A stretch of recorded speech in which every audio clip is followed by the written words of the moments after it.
Good evening, everyone. Welcome to this September 6th, 2012 school board meeting. I'd like to call the meeting to order. And we'll begin with the Pledge of Allegiance. Eddie, could you lead us, please? Pledge allegiance to the flag of the United States of America and to the republic for which it stands, one nation, under God, indivisible, with liberty and justice for all. Good evening, everyone, and welcome. I'm feeling like I should have worn red tonight. Next meeting, maybe we'll all be in either red or white. Yeah. Awesome. I think we should also maybe move the recognitions to the end, too, because this is kind of fun having It's great having an audience. Yes. Yeah. All right, well, it's not in our mission statement, but All right. I'll read that next. The Newmarket School District is committed to the highest standards of quality education.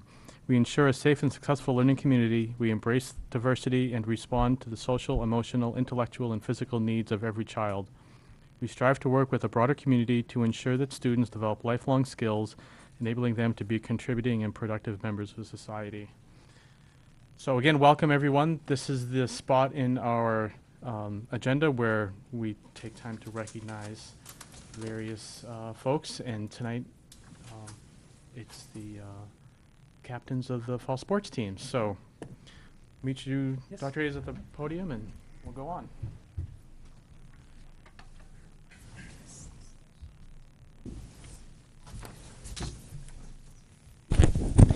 Last year, we began doing recognitions at the beginning of every meeting, and we found it to be a really terrific way to start the meeting and to honor people who were certainly deserving. And this year, as I thought about recognitions of a different sort to bring to the board meetings, it struck me that last year we didn't do enough with student leadership, and so this year there'll be a theme really throughout the year of honoring student leaders. And so we started off with the fall sports captains, and obviously we don't have this many captains. It's great to see this turnout and the support. Now, clearly that's what I see it as, is support for teammates and classmates. So great that all of you turned up tonight. But let's start first with girls varsity soccer. There are 4 captains that were selected for this season, and we certainly wish you and your team very well in the season ahead. Let's start with Ashley Fillion. Congratulations, Annalise Schmidt. Yeah. Congratulations. Jessica Selling. Congratulations. And Hannah Wood. Congratulations, Hannah. Boys varsity soccer, we have Aaron Coffey. Congratulations, Aaron. Zach Jaros. Congratulations. Sam Moran.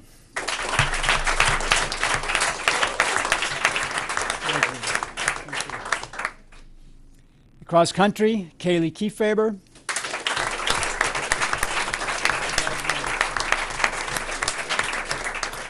And Bradley Rossignol.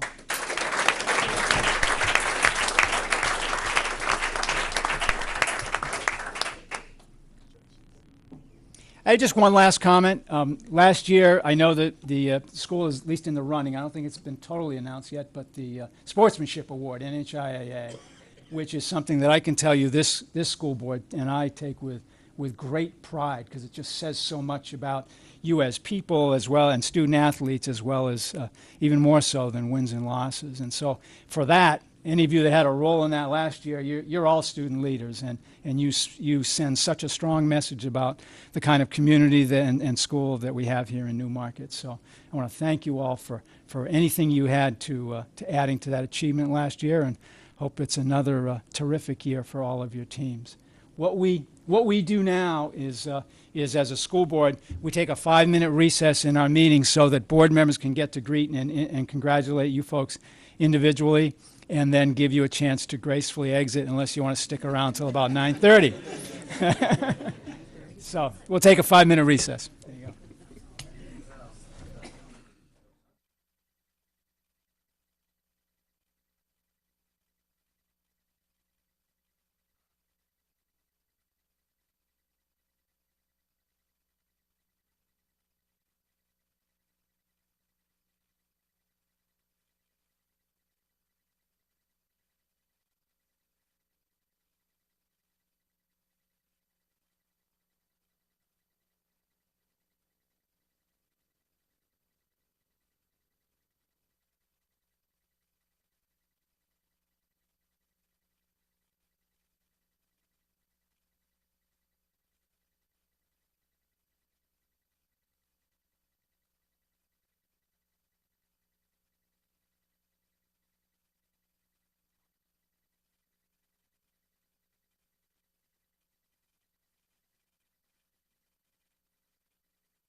So Trevor had to have been involved somehow. I think he might have been.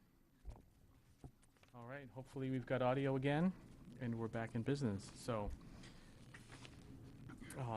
back to our agenda next is welcome to visitors, and if anyone were here to make any public comments, this would be the time to do so. There's no line forming at the microphone, so I'll move on to approval of minutes from our August 16th meeting. I'd make a motion to accept the minutes of August 16th. Second that. Any discussion? I found nothing. Hearing none.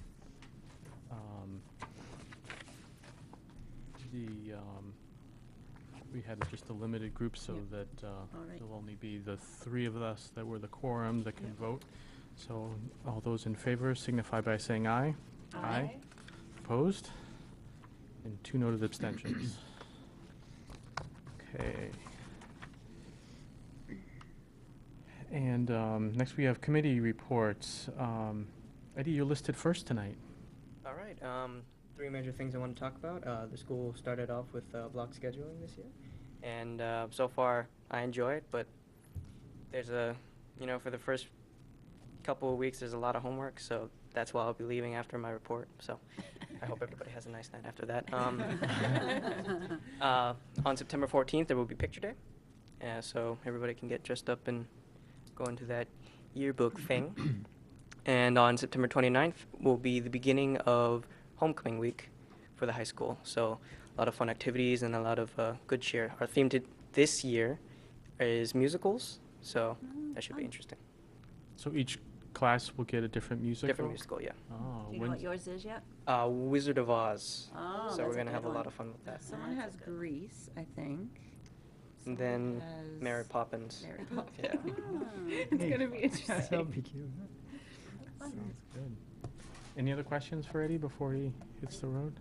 So mixed review, are people getting used to the block scheduling at this point still? Too early to? I haven't heard a lot of complaints. I think it's an easy transition because everything fits nicely. The timing, the end digit for the times is either 5 or 0, which is really nice. We have extended breaks between classes, which gives us enough time to actually get to our classes.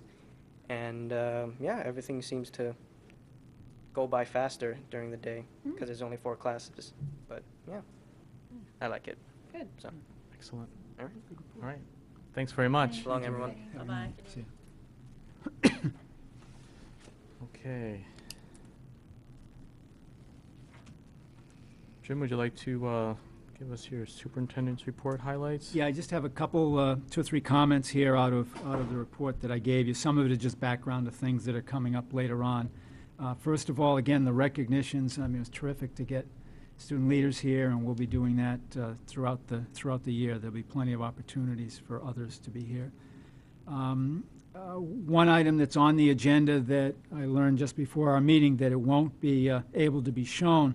As we did last year, we had an opening of schools report by principals that we did it through video. She had video taken of the opening day. This year we did that, plus I did an introductory piece about priorities and goals for the district in the year ahead. And Chris Williams wasn't able to be with us tonight, and so we're really not able to be showing it. But very soon it will be on Channel 13. I'll talk to him tomorrow to make sure we get that up and running on Channel 13. But it's about a half-an-hour show, and I hope people will take a look because it is a great introduction to our school year, and I hope people take the time to watch. So, Great. Perhaps we could get a link to it on the district website okay. for those that might not Yep. Yep. have Comcast. Or want to watch it at an unusual Yeah. time. The last thing I'll talk about to provide is a somewhat introduction to an important piece of the program to come up in just a few minutes here. But last spring, I had a meeting with the high school principal and the athletic director around what are we doing with concussions and head injuries in terms of policies, in terms of what coaches know and how they deal with it. And I came away with a good feeling, but feeling we could tighten it up and do things even more. And so we made some decisions back then that the athletic director will soon talk about, and then obviously it's culminated in a policy that's here tonight. Part of that conversation last year was also driven by changes in the legislature around how to deal with concussions and head injuries. And so everything that we bring forward tonight is really up to speed. And I think it's a really important topic. If people are watching at home, don't turn us off till you at least hear this, because I think, to me, it's a good news story that I think we're doing everything we can to be prudent and protective of students that have head injuries. And that's all I'll say relative to that right now. So that's all I have in the superintendent's report. Any questions for the superintendent? All right, on to facilities then. On August 17th, I had a very good meeting with Oyster River's new superintendent, Dr. Jim Morse, and learned that his predecessor did initiate a study to be done by New Hampshire School Administrators Association to examine all the dynamics going on in their community and to help them decide is a partnership with Newmarket something that's in the future. So they need to do a lot of homework. So I was very happy that they've really jumped on that, because we try to be aggressive in all of our planning towards solving Newmarket's problems, but this is something that's really out of our control. And thankfully, they're moving ahead, I think, fairly quickly with it. He expects a report back in late October.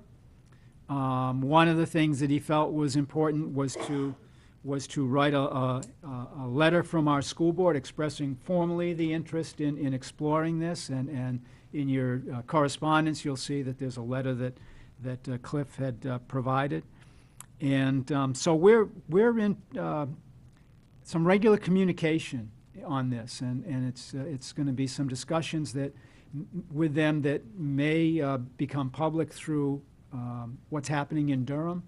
Maybe before this October report comes out, but they're really going to try and grapple with it as a community.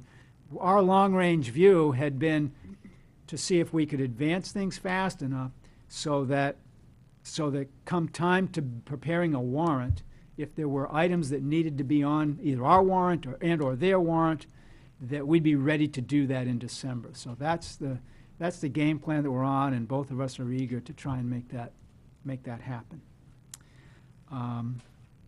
Next in the report is about the Walker demolition. As you know, there were some questions relative to the removal of hazardous materials, and that the representative from the New Hampshire's Department of Environmental Services had come and taken a number of samples from the debris that was still remaining on the site. He took it back and tested that, and provided me with a copy of the test results, which I've provided in your packet.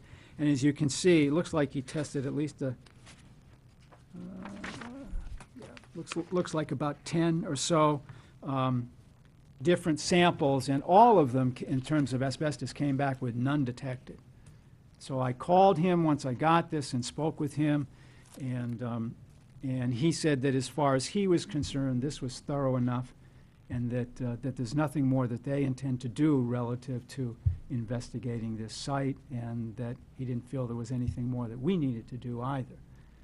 He did say he was going to put that in a letter, but I have yet still to receive that letter. I'm going to give him a call tomorrow and just give him a little nudge to get it. But so anyway, that's where that that's where that question really was answered by DES. They are the compliance agency. They did the test and said no asbestos detected. So.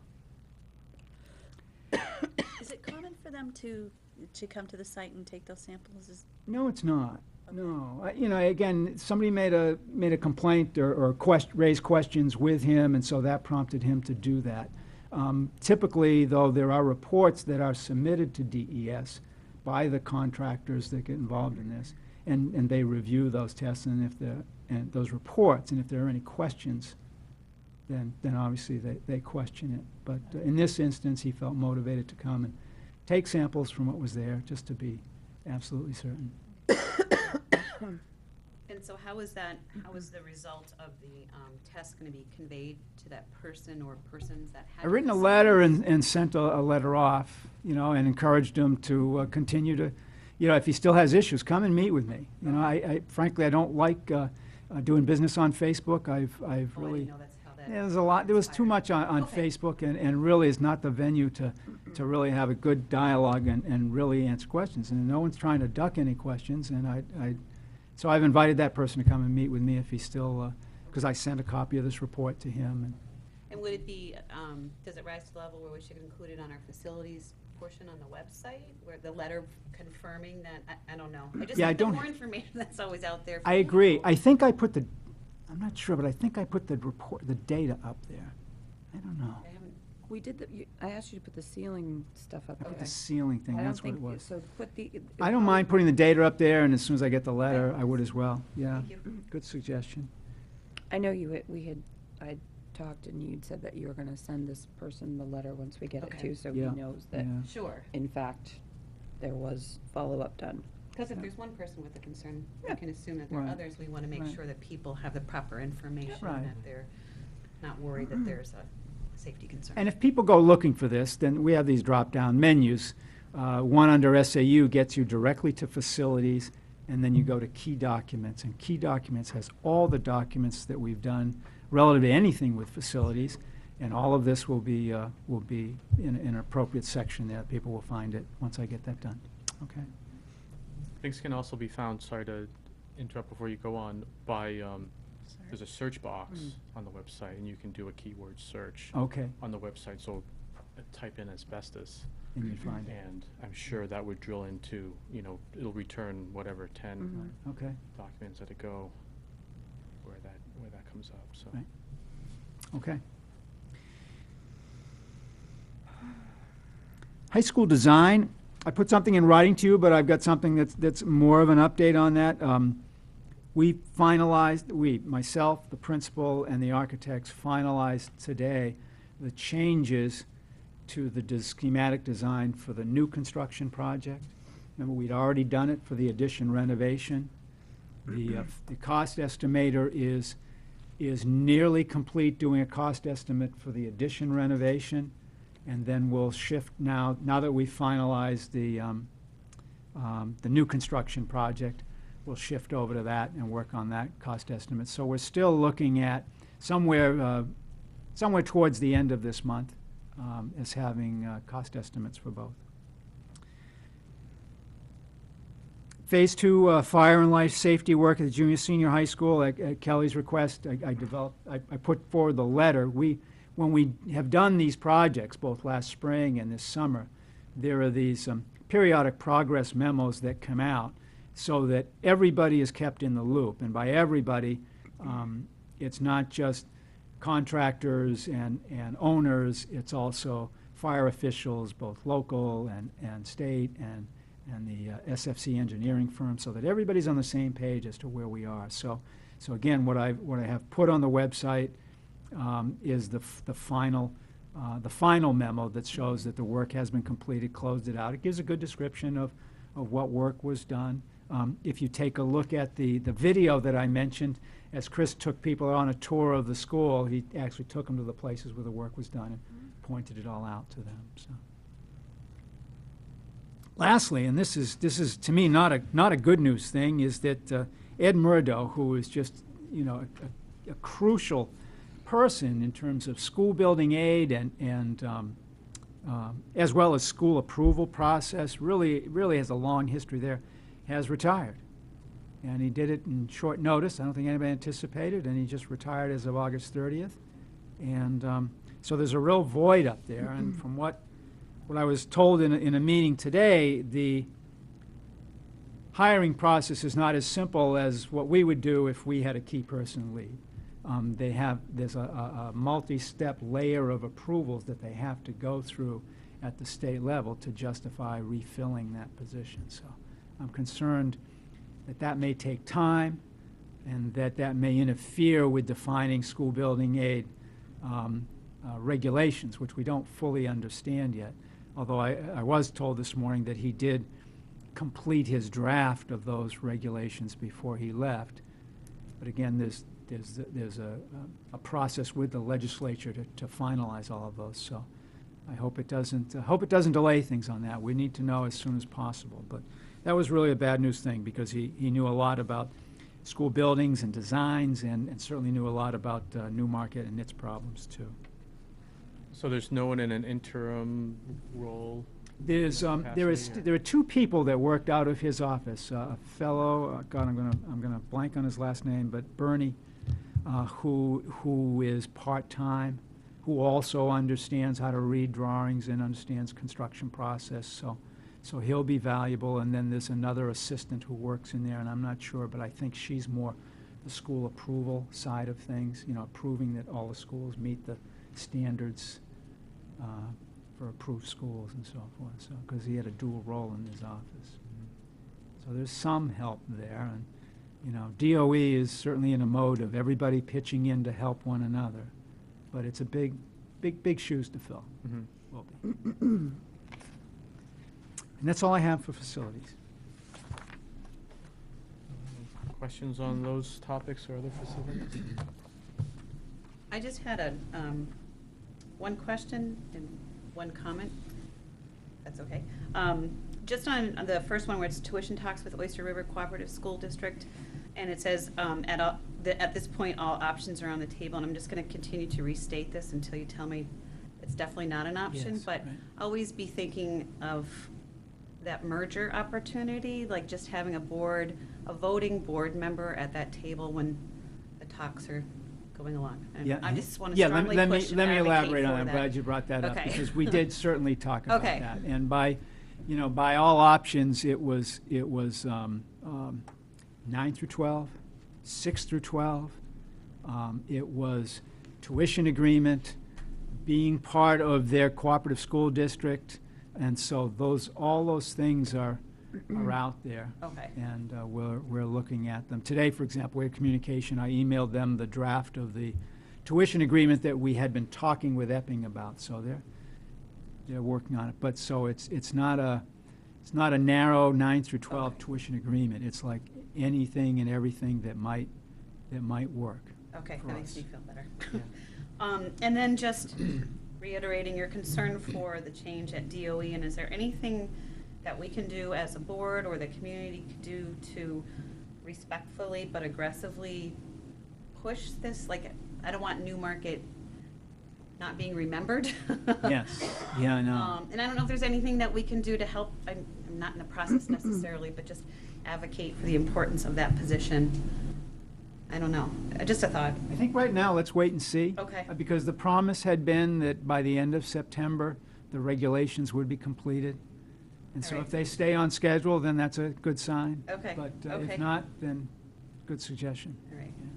That's it. Thank you. Okay. Thanks, those are good thoughts, Meg. Okay, so as mentioned, we don't have the opening school video, but we can then move to the concussion policy and baseline testing of athletes. I know that all the fall athletes needed to complete some a test before. Baseline testing, yeah. We have Kristen Krantz, our athletic director, who will explain all of that to you. She helped arrange for that, and obviously works closely with coaches and NHIA on this. Great. And she's wearing red too. Yeah. Came from the games. All right, so as Dr. Hayes said, we met in the spring and we talked about what we can do to better diagnose kids with head injuries. My biggest thing last year was we did have a lot of incidents with concussions, and there was nothing to compare it to. So I was in conversations with Access, who was our trainer provider, and we talked about how the bigger schools have been doing baseline testing. It's a little bit easier for them because they have full-time trainers on hand, so they can take the kids whenever and test them. So my biggest challenge was setting up dates and times, getting a trainer there, me being there, and having the kids come in and do the baseline testing. So before I get into that, does everybody know what baseline testing is? Probably not. It's actually called the IMPACT test, which is immediate post-concussion assessment and cognitive testing. So basically the kids come in and it's a 30 to 45 minute test on the computer. It does everything from flash a bunch of words at you and then ask you after, was this word mentioned? So it tests your brain function. So then once you receive a suspected concussion or head injury, they take that baseline test, you do it again, and you have something to compare it to. So you can see if there was a change in brain function or the cognitive part. So I felt like that was something that really needed to happen because it better diagnoses the kids, and it gives us a good idea of how long they'll be out for. With Access, they have specific forms that they fill out, which I wanted to give you guys one because you might see it come up. It does everything from restrictions in sports to restrictions in school. And since I encourage all the kids to go to Access just because I want to stay consistent with who we have the kids involved with since the trainers are there for every game. So that might come out with one of the kids. On the back, it mentions restrictions in school and returning to sports. So there's always a protocol on how you return to sports, and it's always gradual. You don't go directly back to full contact sports. So they'll fill this out based on your baseline testing and what the outcome of that was. All of this kind of stemmed from the Senate Bill 402, which basically just stated that they're encouraging schools now to create policies on how to manage and deal with concussions. So we came up with a policy which you guys have a copy of. Dr. Hayes gave you a copy of. It just basically outlines the main things: baseline testing, what sports are identified under that. We tested every sport, even if it was golf, which is not a contact sport, but not anything could happen, and kids get concussions outside of school. So we tested every kid at the high school level this summer, and all of that's sent to Access. So if they get a concussion, they can go to Access, they get tested again, and it's all right there for the doctors to see, and they're able to diagnose it. All of our coaches were required last year to start taking a concussion course, which is like an online video, and then it asks you questions at the end. All of our varsity coaches have to have that in order to coach, and they do that. They only had to do it once last year, but I'm encouraging them to keep refreshing their memory every year and doing it. It's only about 20 minutes. So they had to do that, and I encouraged my junior high coaches to do it as well, even though it's not a requirement for them to be able to coach. Trying to touch base on stuff in this. So basically our protocol for if there's a suspected head injury or concussion, that child needs to be pulled from the contact sport immediately. Parents need to be called. If they drove their own vehicle there, they shouldn't be driving home, even if they don't have a concussion, until they get checked out. So that's basically, coaches need to be aware of the symptoms, which we have little cards that they have that basically states what kind of things you should be looking for if you see a head injury occur. So they all have that, plus the concussion course, and they've kind of been keeping up on the news too, because everything's changing so rapidly that they want to make sure they're staying within the rules and the guidelines. So that kind of touches on that. The only other thing that I wanted to touch on was we already had 2 incidences with children getting concussions this year. Both of them were baseline tested. Both of the concussion happened outside of our sports, but they still went to Access, and they were able to get diagnosed quickly, and one of them was returned in 2 weeks, and the other one was, I think it was like 3 or 4. So it varies between student to student, so that's why the baseline testing is so important, because it's individual to that student athlete. Everyone's brain functions differently, and you need that kind of cognitive test to be able to judge, where they're at with their injuries. So I think it's a really great step for us. I know that we didn't do this last year, and it's definitely made me feel a lot better. The other thing that I think he gave you was the Sanborn. Sanborn came up with a document. It's a return to play, basically permission slip. It has to be signed by a healthcare provider, and now we're requiring that parents sign off too. So we have both the healthcare provider and the parent's consent for the child to return. And that takes care of a lot of liability. So we can adopt that exact document, or we can change it to fit our needs. I don't know if you have any comments or questions on that, or anything else that I can answer for you. I don't have anything specific to this. I have a couple questions. Yeah. And I know you just said that you're encouraging your junior high coaches to do the training for this? Nope, I have them do that. You have Yep. them do it, okay. Yep. Now, are the junior high students baseline tested? I'm slowly doing that with them, just Okay. because there's so many of them. Access doesn't push for us to do kids that young. You can test anybody from 11 up, but because they're so young, sometimes the tests come back a little bit iffy. I did have 2 students that got tested that Access contacted them and said that the numbers weren't right. They had to go back. So we're slowly doing that, and eventually I would like to make that a requirement also for junior high. But right now with varsity, it's my main It's the main priority. priority, Yeah. If you look at the policy does say junior, senior high. Well, it Yeah. does say both, Yeah. yeah. When Chris and I talked about it, we felt, we settled in on whenever that student starts athletics for our school, be it in junior high or senior high, and then every 2 years thereafter. But, Yeah. I certainly get her point about some are too young to Sure. be a true good Yeah.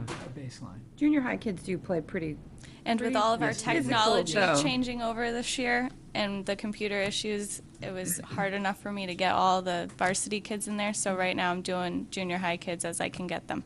So okay.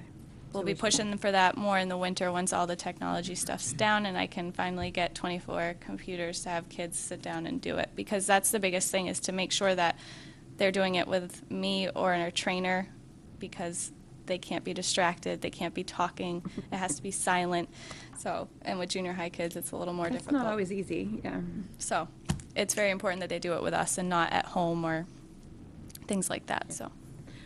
The other question I have is kind of more related to, like, at the point of impact, or like when there's this, like, a kid's on the field, does the trainer come out and have to make this initial assessment, or like how is it? That's a good question. If it's practice, we don't have a trainer. So it's going to have to be the coach. So that's why we really I need to make sure that my coaches know what to look for. I said automatically, if it's a bad head hit, or if you even suspect that it was a bad hit in the head, they need to come off. They need to just call their parents, have them checked out. Worst comes to worst, they go to the doctor or Access the next day, and they say, oh, you're fine. Okay. So, but it's better to be safe than sorry. At the games, we have the trainers, and they have a certain test, which is called the SCAT-2 test. I'm not, like, so familiar on it, but it's just questions, same thing like what the baseline test would be. They would list off a bunch of words and say, okay, what did I just say, or did I say this word? And it's testing your brain function. So they have a certain amount of questions they go through with the kids, and they make the call of, all right, you need to go see somebody tomorrow, or you need to sit out for today, and if symptoms arise, I want you to go see a healthcare physician. So Okay. they make that call during the games. During the games, okay. Yeah. And my other question, I know at high school games, trainers are required to Yep. be, but junior high doesn't have No. that, right? So, No. okay. All right. Yeah, that's all my questions. One of the comments that I would make is that a lot of the focus gets on return to play. Yep. But the other component that gets lost sometimes, returning to the classroom. And returning to the classroom, there can be effects all along the way. And so, as a school, I think, and school leaders, we become sensitized to that. And when we do have students with concussions, then they will be monitored and helped, because adjusting back in the classroom won't be easy at all. Yeah. I know there has been I've read of horror stories of concussions and how it affects kids in the classroom if it's severe. Some of them go on 504 plans, and it takes a while for them to come back. You can get chronic headaches. It can be nausea and all that stuff. So it's important that our teachers know a lot about it too. So my plan was to put handouts in all the teachers' boxes so they understood, and give them a copy of the Access handout so they're not surprised if a kid comes to school with that and says, these are my restrictions in school. So the teachers need to be aware just as much as parents, coaches, players, everybody. So it just needs to not come as a surprise to people if a child needs help or is restricted in a way for a while, because it's for their benefit, so, and helps them recover more quickly.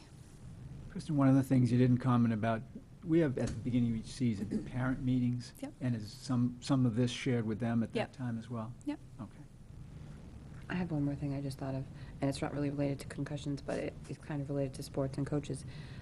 Is there a requirement for coaches to be CPR certified or first aid certified, or Varsity level, they have to be. varsity level? Yep. Okay. Yep. Okay. I encourage all of my junior high kids, coaches to be CPR certified, but it's hard when, I always send out the emails from Diane Beach, who does the CPR and first aid classes. They fill up so quickly. Yeah. But if they go somewhere else, it's pretty expensive, and we try to help them out as much as they can with expenses in that way, so. Okay, good. Yeah. Great. So this baseline testing is, I think it's fantastic. Yeah. It gives us a better handle on diagnosis, and it's already helped a couple of kids Mhm. just on a community basis, not necessarily part of their school year, but, you know, if they show up at the first day of school where they're not as ready to learn because they've had an issue, it's all good. I'm curious if there's an additional cost we've incurred. Nope. For Because we have a contract with Access, it's not free technically, but it's included in what we pay for our trainers. So when I had the trainer come over for the 3 weeks that we did the testing in the summer, we didn't have to pay for that. It's like we have a trainer for a game. Mhm. So they supply that, and all they did was give me an Access code, and there was no cost to us. And when they go to Access, from what I hear, there isn't a cost to take the baseline test. I think there is, your insurance has to cover the visit, but the baseline testing hasn't incurred any extra costs. It's included with our contract with Access, so.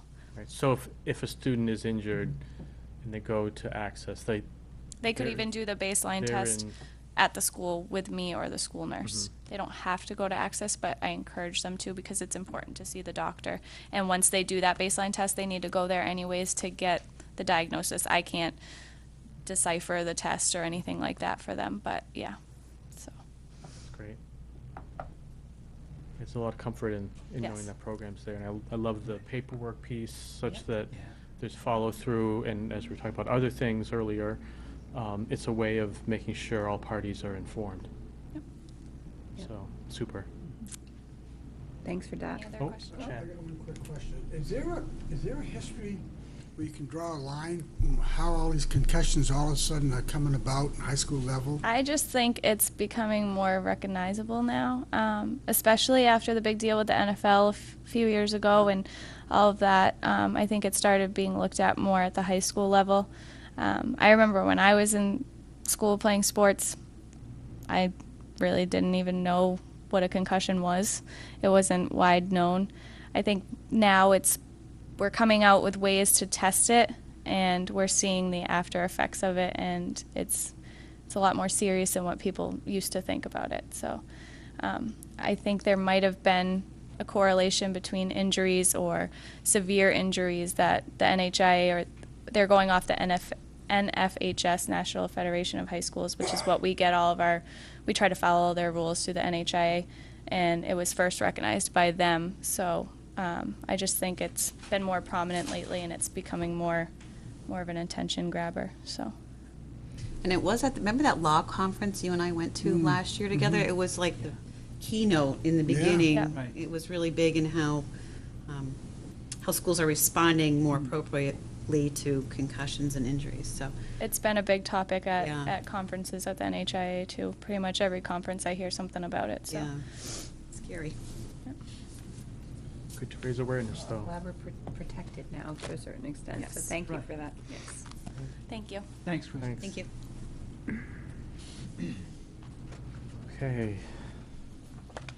Legislative changes is next on the list. This refers to the memo from our law firm. Yes, annually, our attorneys provide this summary of legislative changes, and so I provided it in the packet, and I thought I'd walk you through these and add a little bit of information to each. So let me just take them one at a time. Residency, what I take from that, which is pretty significant, I think, is is the change is this, that if a child has divorced parents, one lives in one town, one lives in another town, that the child can go to school in either town, and that will be their sending district. So even if they, what I take from that is even if they really live with one parent, they can go into school where the other parent lives and be considered a resident, if you will, of that school district. And there has to be obviously a parenting plan that shows they both agree with this. And again, in that instance, it would be the parent obligation to provide transportation to the school. It's not on it's not our issue. Seems that might get a little bit more dicey if there was an IEP involved, if a student Sure. changed districts Sure. when they were an identified student, but Yeah. Yeah. could be interesting. But Yeah. Jim, how extensive is this chapter 257? For example, suppose you have a child who's going to Somersworth and all of a sudden he decides, hey, I'm flunking everything, I want to go to Newmarket. Can he just come over and go to No, they Newmarket? can't. By and large, you have to go in the town where you reside, which For the generally year. means where do you put your head? Yeah. The one exception to that is homelessness. I mean, I think I remember mentioning last year we had homeless children that lived in Rochester, but because they were displaced from a home in Newmarket, this is still their residence of record, if you will. Yeah. So there's that exception. The only other wrinkle that happens from time to time, not often, sometimes you hit a situation, usually it's in like the second semester, where a family is moving and you got 2 months, 3 months left to the school year, and they ask, can we leave our children there even though we've moved to Durham or whatever, so that they can finish out the year? And every district does the same thing. It's really acting in the best interests of children. So those exceptions do happen. But no, by and large, it's you go to school in the town where you reside, where you lay your head. And so this is very, very different. But again, it's in a rare instance where you have divorced parents and a parental arrangement that acknowledges this is an okay thing. Home education is one that concerns me. It always has concerned me, home education in New Hampshire, because the laws have not been really, to me, tight enough to ensure that a child gets a good education. But be that as it may, it just got worse from my perspective in the changing here, because basically here the district has no say. All that a parent needs to do from their perspective is two things: notify the district only once, not annually even, only once, that they're going to homeschool their child or children. And then other than that, there's an expectation for them to keep an annual review of progress. Not submit it to the district for review, nothing of that sort, but just keep an annual review of progress, so that let's say they homeschool the child through K-8 and then decide they want them to go to a high school. Then you've got some basis of records to judge what's the learning experiences that the child's had. So it's changed to me in the wrong direction, but it has changed. Concussions, we've already talked about. The pieces that the one piece we didn't talk about is in the middle of this segment. It talks about the limits of liability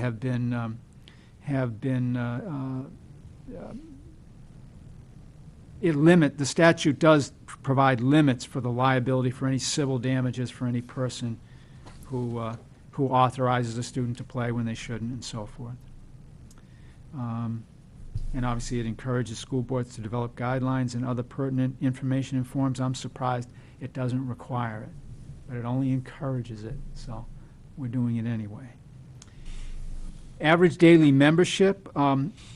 It used to be that average daily membership is the measure of student attendance that translates into adequacy aid. So it means money to us to accurately represent student attendance and to have students in attendance. And up until now, it had been 2 years prior. It would take the data from 2 years ago to determine your adequacy aid. Now it's moved it up, so it's only the previous year. So you have more current attendance data to reflect in the adequacy aid counts that you get. Can I ask a question before you go on? I'm Sure. sorry. No. Just under the concussion thing, I just read this, the last paragraph. Under the new law, school districts can also provide guidelines to other organizations sponsoring athletic activities on school property. We have a lot of rec programs that happen on those fields. True.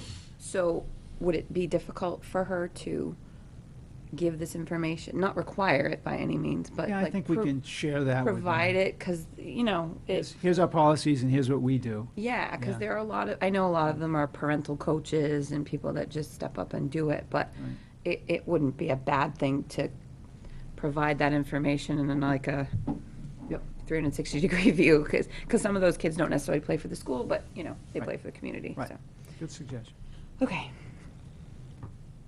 Vocational students, this, to me, a big change that again went to me in the wrong direction. You may recall last year that Chet and I, as part of the governing board of SST, it was a really important part of our agenda to try and convince the state legislature that students that choose to go to charter schools, GBEX being one of them, that if they then go there and then go to SST or a similar school, that it ought to be the charter school that is paying the tuition for that student, because they're going during the school day for them.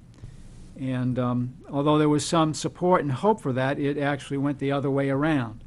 And there is really, I think, a very strong lobby, if you will, through the state legislators to support and encourage anything that supports charter schools.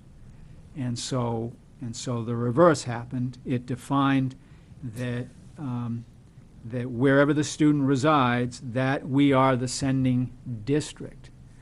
And so if a student from us, and right now we have 3 that are going to GBEX, and then go 3 that go to GBEX and go to SST, we are now obligated.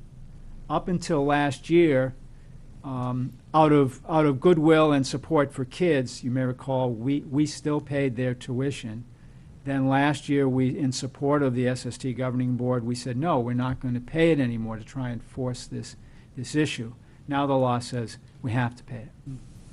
And of those 3, actually, one of the students is double enrolled. I'm not sure he or she is in 2 programs, so that means 2 tuitions. So even though it's 3 students, we have 4 additional tuitions that come out of this. So it's a big change.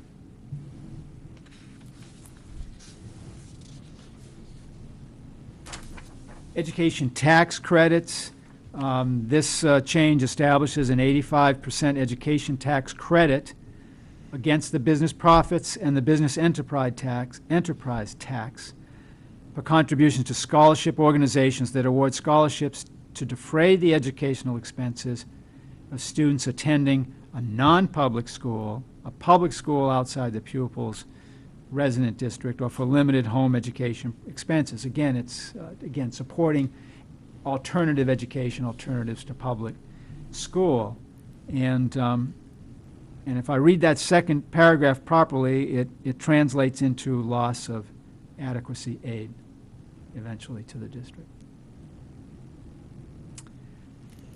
Unique pupil identification systems allows people of 18 years old or related adults to access the student's unique pupil identifier and student data that's maintained in the data warehouse.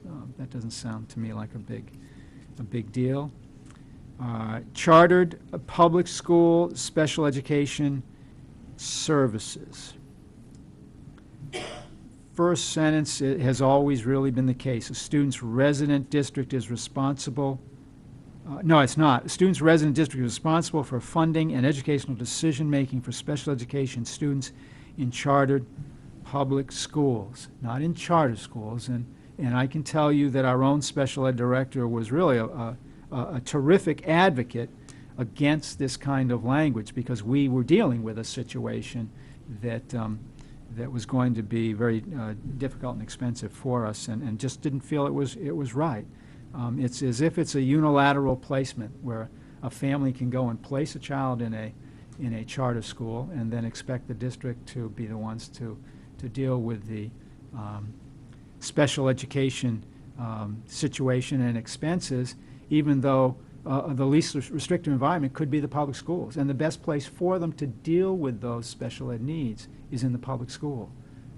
But the reality is once they get to the charter school, it's very hard for anybody to pull them out of that setting, and you just have to provide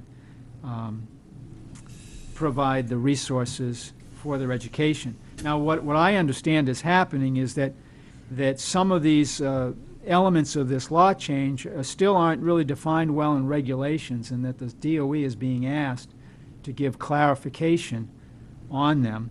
Most specifically is transportation. That it basically says if the child's going to a charter school and they require special ed services, the district's required to provide transportation, regardless of where the charter school is. And it really is that can be a very expensive proposition for our district and other districts. So they're still looking at that, or at least they've asked DOE to rule more clearly on that, and haven't heard yet for that. But again, that's another one where expenses could go up for us. Then there's another segment here that they've titled Annual Meetings and Elections. Voter identification, hopefully that's not a surprise to anybody, but in all elections, a voter must present a valid photo identification. I'm not going to go into the rest of it, but if you know that and you're not prepared to deal with that, you need to check with town, wherever you're voting, town hall, and understand what that means for valid photo identification. The next one is a warrant article to retain surplus funds. The town government, as you know, is able to retain surplus funds. And so this is really, through the law, the ability for school districts to do the same thing for the same purposes. And it, let me read it, that on contingency funds, RSA on contingency funds was amended to permit the school district's legislative body, in most cases the annual meeting, to adopt an article that authorizes the school district to retain year-end unassigned general funds in an amount not to exceed in any fiscal year 2.5% of the current fiscal year's net assessment pursuant to the RSAs. The retained funds can be used for emergency expenditures, over expenditures, or as a revenue source to reduce the tax rate. Again, that's all similar to what is happening on the town side. Once adopted, the authority remains in effect indefinitely unless the legislative body rescinds it.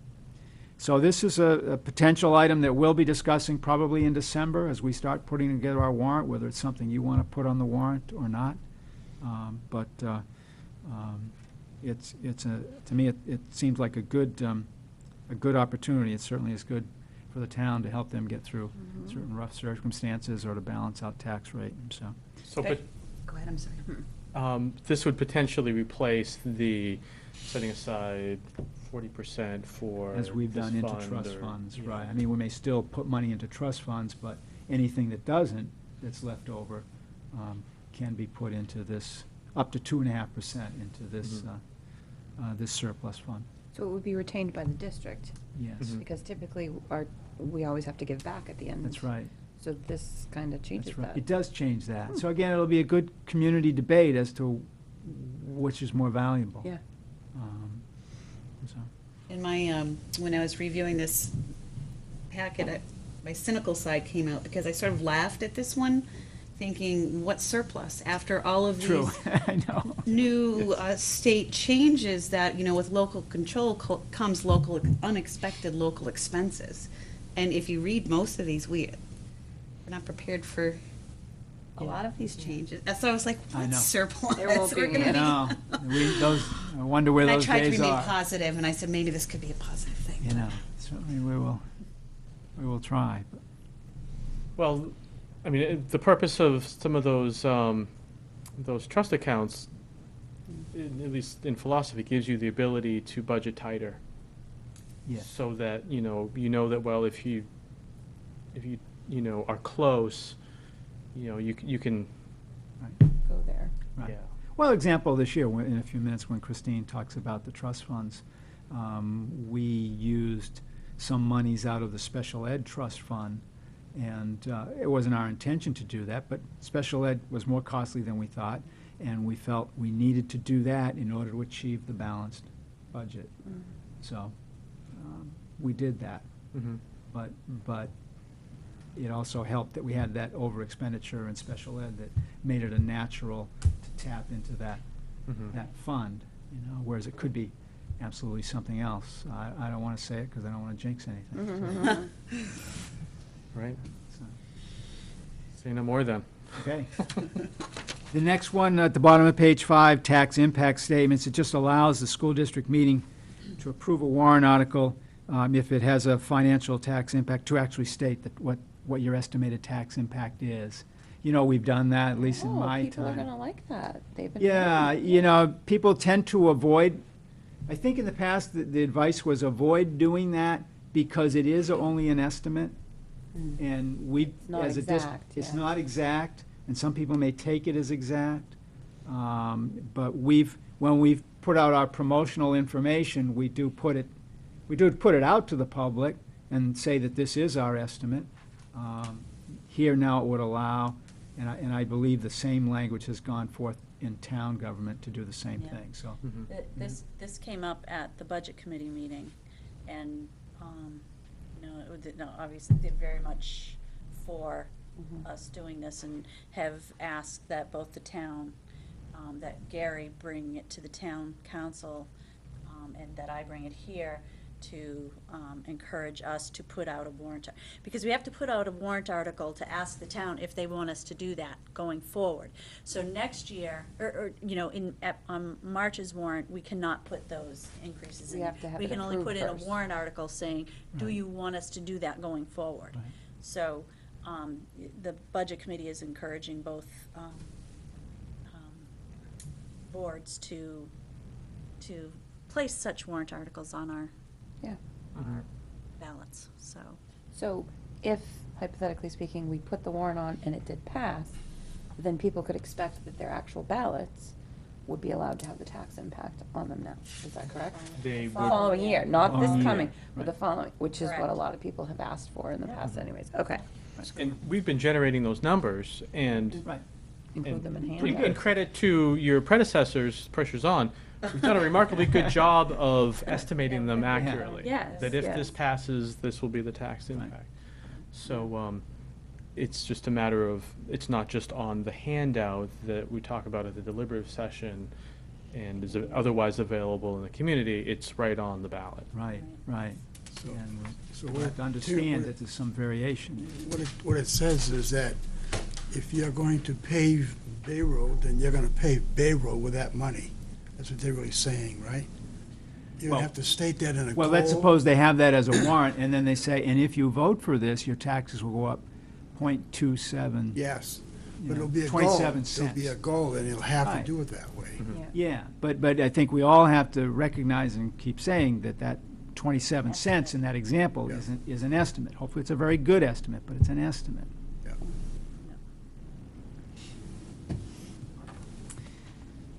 On page 6, the first one, the SAU alternative budget doesn't apply to us. We don't have an SAU budget per se as separate. Under employment legislation, the spiking provisions have been repealed, so those are no longer concerns for us as we look at paying employees. The next one, New Hampshire retirement for part-time employees defines retirement capabilities for part-timers. And to me, the key piece there, it defines part-time as less than 32 hours. Shall not exceed 32 hours, I should say.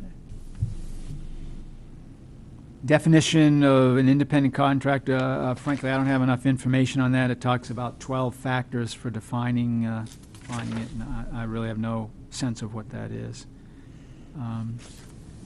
Collective bargaining at impasse. This is interesting change. I think would have been useful a year ago. And if, what it's saying is in collective bargaining, if you reach impasse, then either side can ask to speak to the entire membership, if you will, of the other side. So in our own instance, the NTA could have asked, beyond dealing with the negotiating team, to have spoken with all of you. And if they do, then we would be able to speak to all of the people represented by the teachers' collective bargaining agreement. Similarly, if we can ask to speak to all of them, and should we do that, then the NTA would be free to talk to all of you. So that's only if you get to impasse.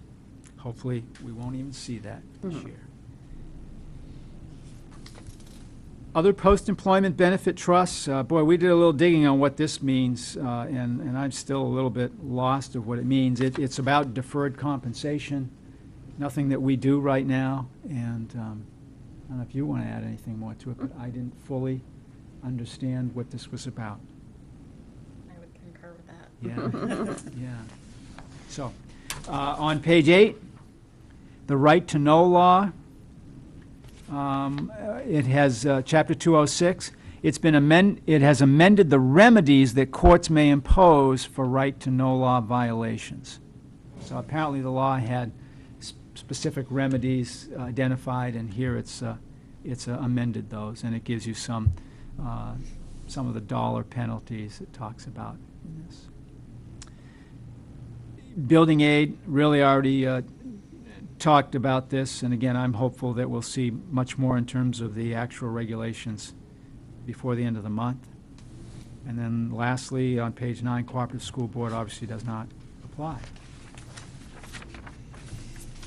So quite a bit. Some of it not a big deal to us, but other stuff is interesting changes that we'll see in the year ahead. All right, thanks for the, sending that our way. It's Okay. good to know. Not at all, as you say, not all good news in my opinion as well, but Yeah.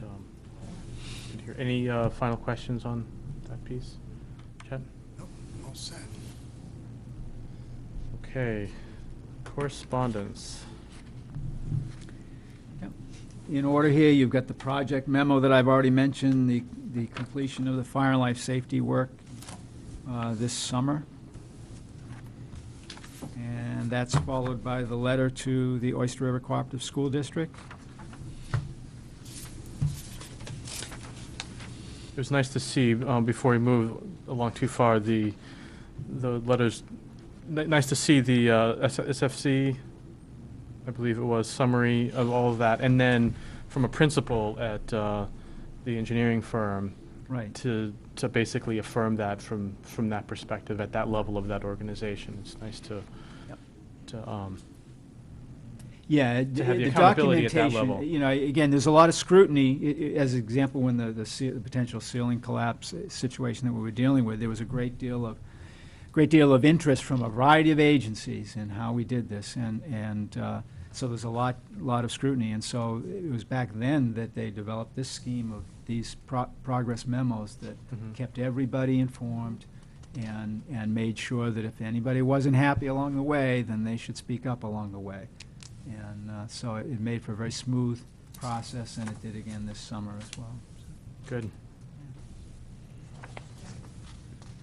The next correspondence, I've just provided you a scholar advisory from another legal firm, Drummond Woodsum. They're the ones that handle our special ed legal affairs. They're terrific in that as well.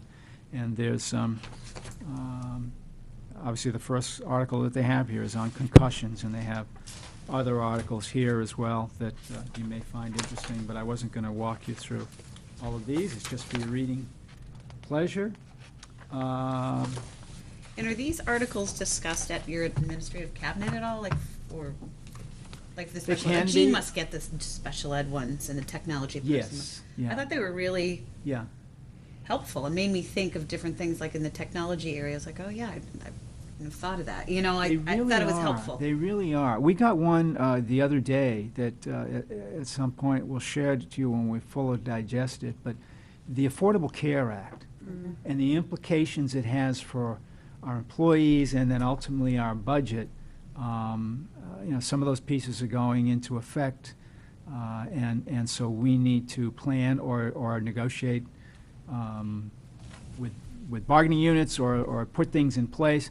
And so our attorneys are very forward-thinking. You know, it isn't like a reactionary thing, so we got a very nice memo that laid out for us options. What are your obligations under Affordable Care Act? And because there are penalties involved, it can be very expensive penalties to employers who employ 50 or more people. And it can be very expensive if you're not careful. And so it was very well laid out for us. And actually, I had a conversation with Matt Angel about it, and shared the memo with him so that he could check as well on you know, his side. But we're fortunate; these law firms do a great job in terms of taking all this legal stuff and make it clearer to the end user. Yeah. You know, they really do. It's worth the money. Yeah. Lastly, along the way here, I picked up this calendar of events for the elementary school PTA and thought I'd just share it with you. They didn't ask me to, but it gives you a sense of their agenda of meetings and events for the school year. And that's all I have for correspondence. It's interesting that it's gone from no TV week to unplugged week. Everything, not just the TV, but. And that's a good thing. TV wasn't enough, was it? Yeah. It was last year too, wasn't it? Yeah. Was it? Yeah. I'm a little slow on the uptake sometimes. All right. So next is the business department and the budget development schedule. Is this the same one as? Yeah, there's no change as to what I Changes. presented last time. It's just that we didn't formally say, yeah, these are good, because Meg, you and Chet, neither one of you are here. So if you've had a chance to look at these, if they work for you, with the beginning ones in September, that's really just administratively, and then when we get to October 18th, that's a regular school board meeting, and I'll just be presenting to you the budget proposal. Not in great detail, but giving you the document and going through an overview. And then the 25th and the 8th, starting at 6 p.m., October 25th and November 8th, those are work sessions. That's all we focus on. And then November 15th, again, I see perhaps a good deal of work done at that regular school board meeting as well, to try and finalize the budget, with the goal being to have the budget in the Budget Committee's hands by Thanksgiving. That's what we did last year, and hopefully we can do that again this year. And then the only other date that I put on there, the December 6th school board meeting, is when we will begin looking at the entire school warrant. And so if we get you to confirm these dates are good, then I'll send this on to the Budget Committee, because they certainly want to be in attendance if they can be, and then they can start building their calendar around this, so. Do we need a motion, or can we just all nod? and Or you agree? can all nod, I don't need a motion, but I just need to know that these are good for everybody. Yes. Okay, great, Okay. thank I you. see unanimous nodding. Yes, I do. Let the record show. We all nodded accordingly. I don't know if now is the appropriate time, but I just wanted to mention a couple of things that were mentioned at the Budget Committee meeting on the 27th. Let's see.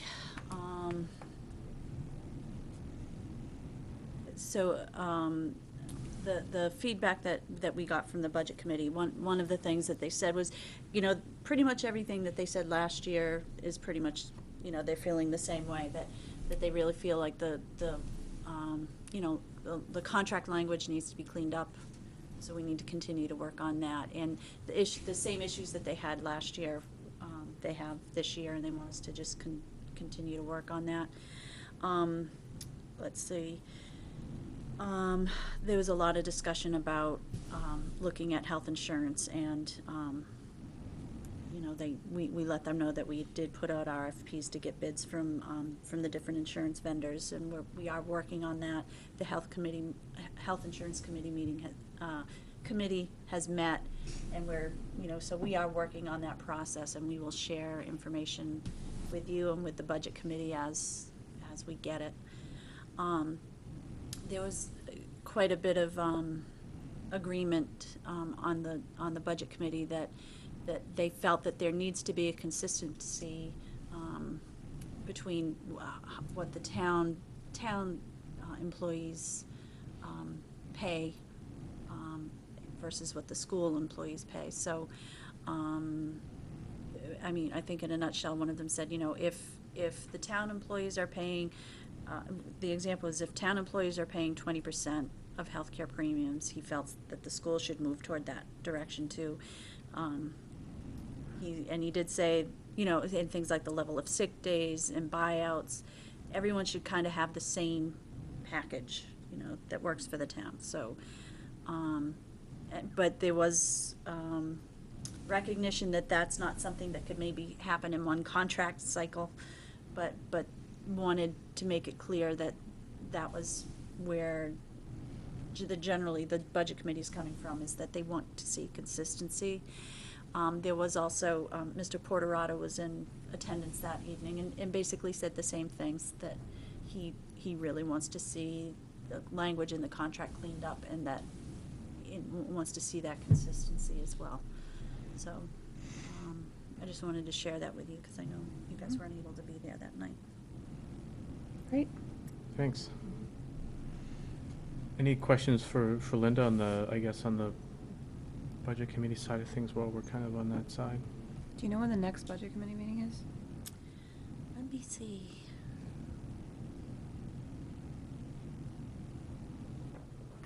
October 15th at 6:30. There was another item I wanted to.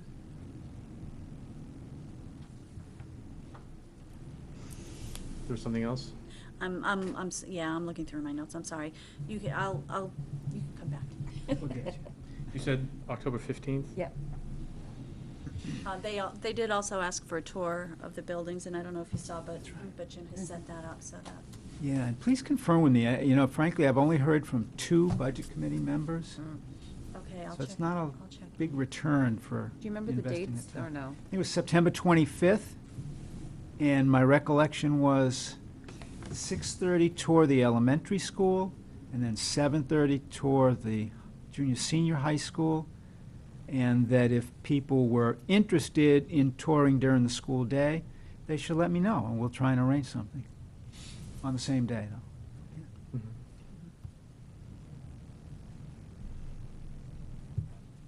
You said is it the principals will be on hand for those? Principals and head custodians, I've told to be there. Yeah. Okay, great.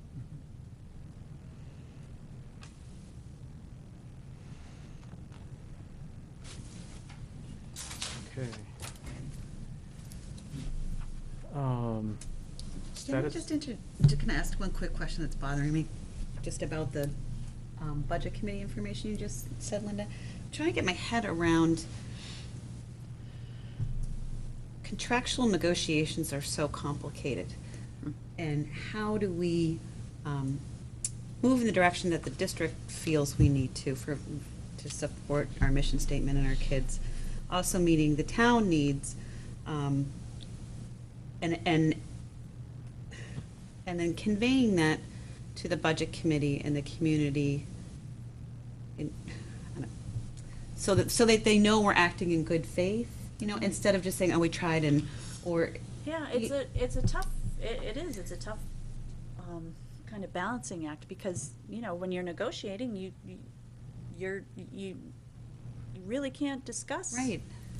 what you're discussing during the negotiations. So And it makes is- it look as though we're not being cooperative It's a small to group some people, thing. but, It's a small group thing. you know, Yeah. that's all we can. So, yeah, you know, I guess what what I feel I've tried to do, what I feel like tried to do last year, and is recognize, and what I tried to do tonight, recognize the things that the budget committee has said and say in public. I recognize the things Sure. that you have said, and that what your goals are for a contract with the teachers. So I want to recognize publicly that I'm hearing what you're saying, and thank you for voting for me as a school board member, and I will represent my town as best I can.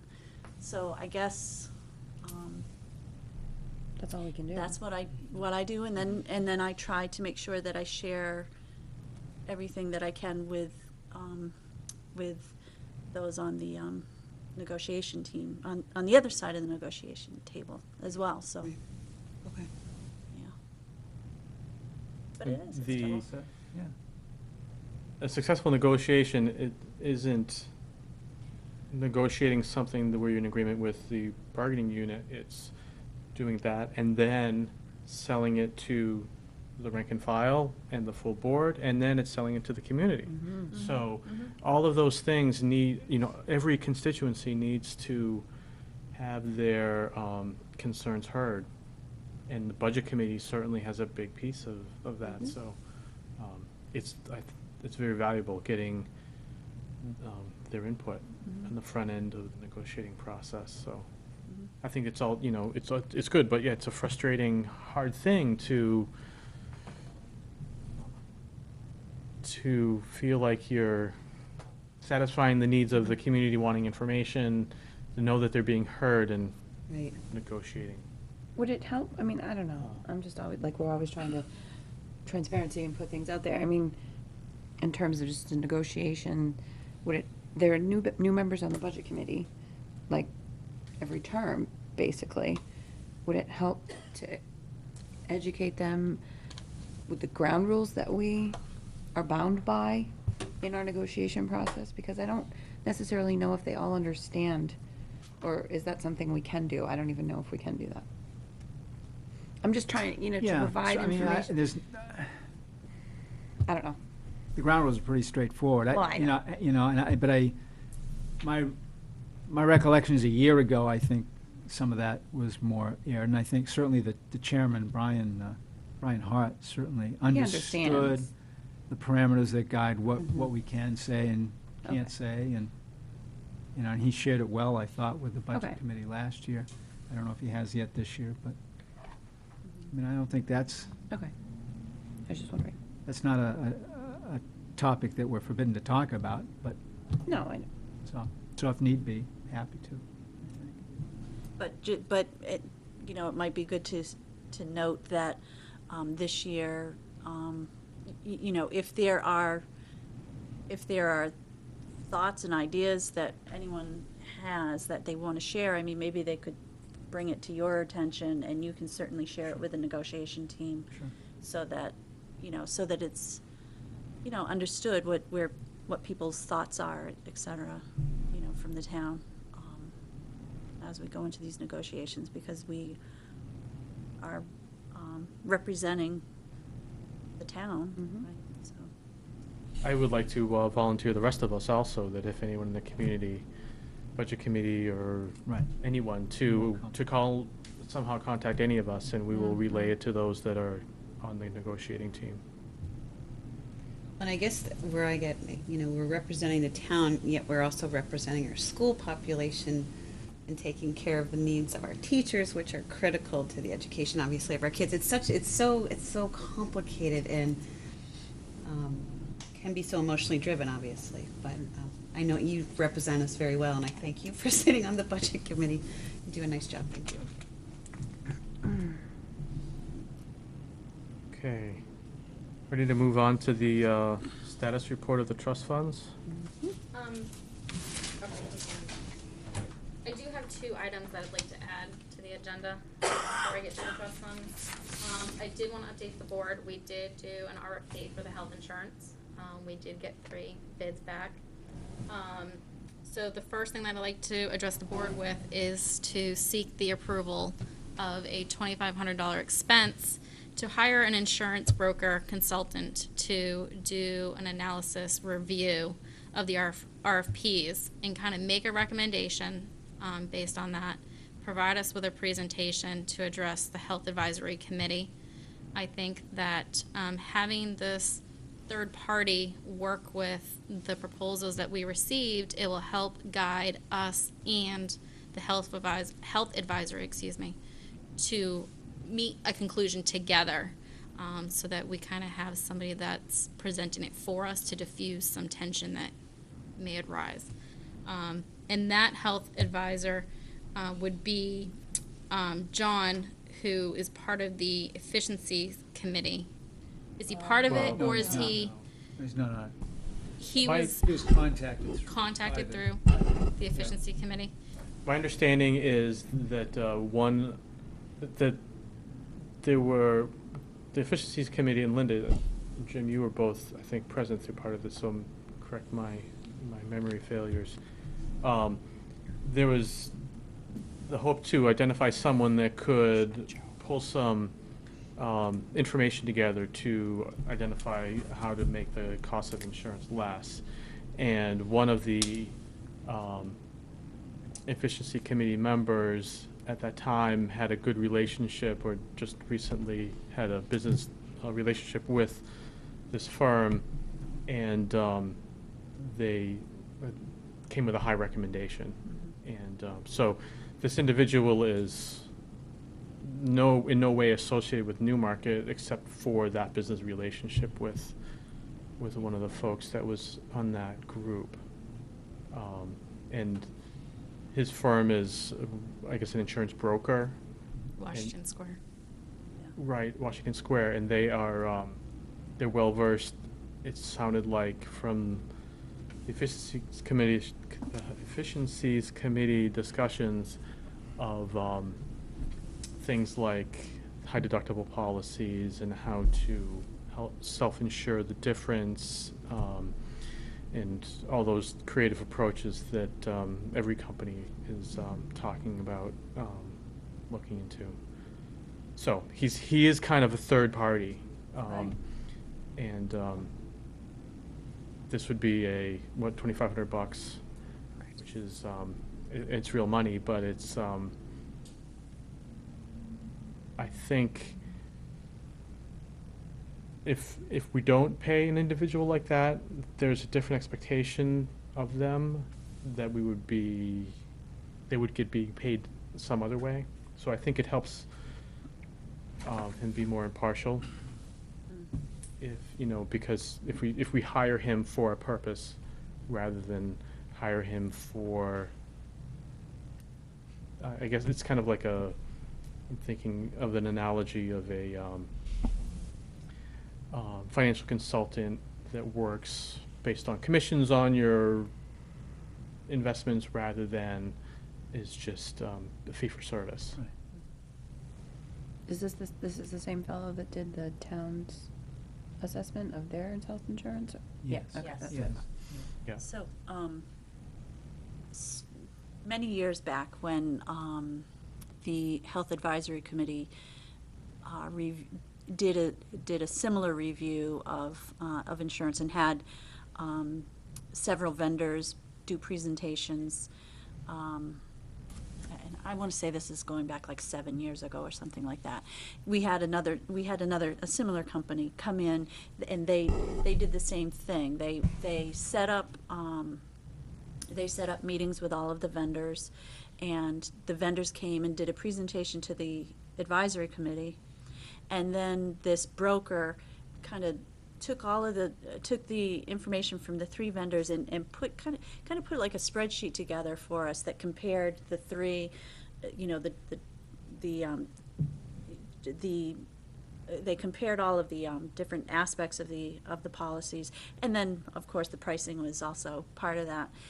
So that would be our expectation with Washington Squares as well, that they do that same side-by-side comparison, price comparison, and we did also hope that he would be able to give us things like, some what-if scenarios. What if we did go with a high deductible that was maybe self-insured through the town or something. So we're hoping that we can kind of use him to do all of that for us as well. And it's something that we've done in the past, we did in the past, and we were really successful. And at that time when we switched, I think we went from Cigna to Harvard Pilgrim, and I think I know the savings was well over 100,000. I can't remember what it was, but I know it was definitely well over 100,000. So it's definitely money well spent, and having that outside person kind of put everything together for us is a huge help. So I would hope that you would support that expense. Jim, you wanted to add I just had a something? question to Christine. I know we had some talk today about making sure that Washington Square really understood what it was we were asking them to do. And did you have a follow-up I conversation? did with have them? a Okay, good. follow-up yep, Yeah. absolutely. Okay. Do they understand the time? essence Yes, that- absolutely. What I've asked of John is that he attend the next health advisory meeting, which is scheduled for September 13th. He will attend that. The 3 vendors are coming in to give a brief 30-minute overview of the RFP and the options, which he will be in attendance for. And then what he's going to do, he's going to take the RFPs with him and compile his analysis for the hopes of the 20th, prior to the next school board meeting. I asked if that was feasible, and he absolutely agreed Great. that it would be feasible. So that is the ultimate goal. But I made it clear to him that what we're asking is above and beyond what was asked from the efficiencies committee. So whatever he's working with them, Sure. that this is a separate Great. request. Okay. And he comes with high recommendations. I had a conversation with someone earlier today even, and the comment was, yeah, he's got the answer to the question that you haven't thought to ask yet.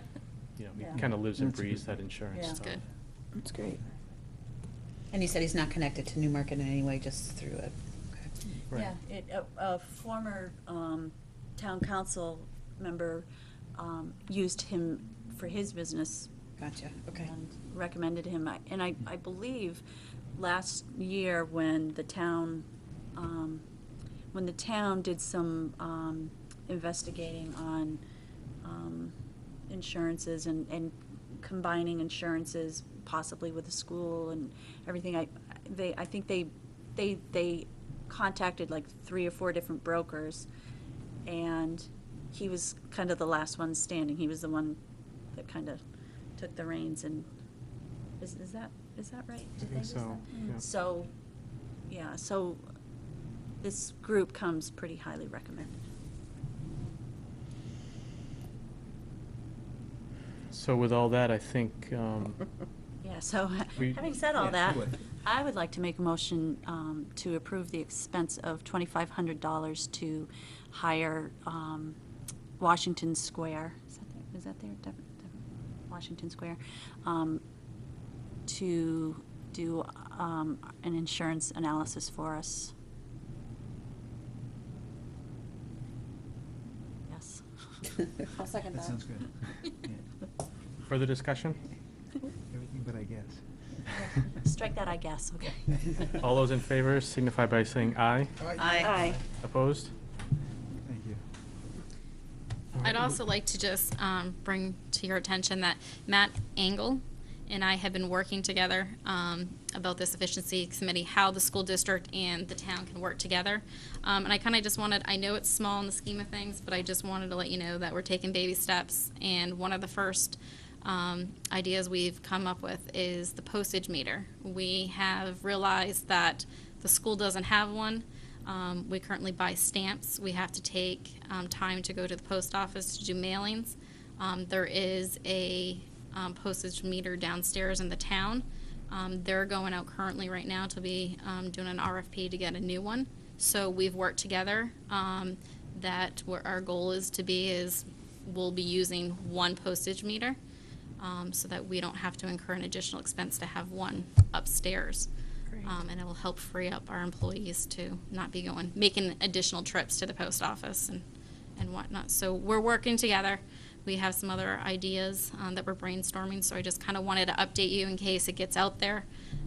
But Matt and I are definitely working together, so I think that's a good thing. I would love continued updates on it as you get to, do you meet like on a weekly basis, or is it like just as you can fit it in or something? It's kind of, yeah, because Yeah. we're both getting into that season where we're both really Yeah. busy, and it's just like, oh, you're looking for a postage meter? Yeah. And he's like, so Great. as it comes across, we're always looking to see how we can better utilize the taxpayers' funds, and that's the you. first idea we have. So just wanted to kind of let you know that.